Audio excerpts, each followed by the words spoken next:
Alright guys, I'm back, and here I'm going to show you the unboxing, not unboxing due to coronavirus. I don't really want to touch the exterior box of things, so I just cut it and unbox it first and then show you guys what's inside.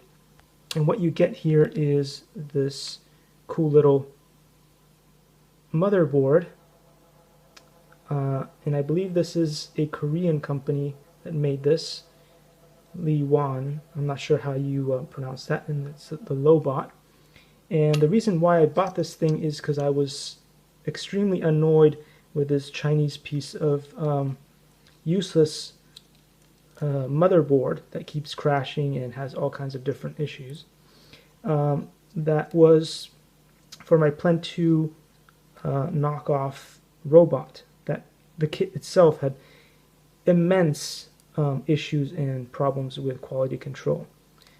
So I went from Chinese tech to Korean tech, and I'm hoping that that will solve the issue.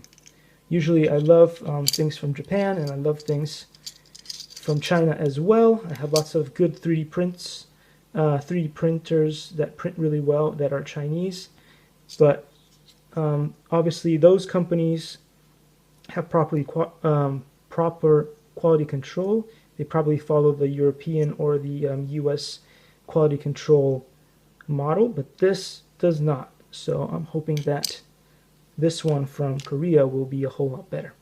Now what you get in the box is here, as I showed you the motherboard for the Lobot. You also have this. This connects up to the motherboard. I'll do a video on that.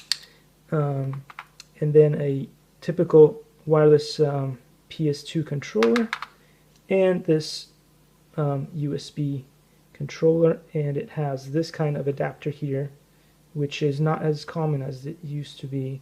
Now they have smaller ones, but anyway, hopefully I'll get to the Plen 2 robot to run with this, and I will update you guys on how that goes very soon.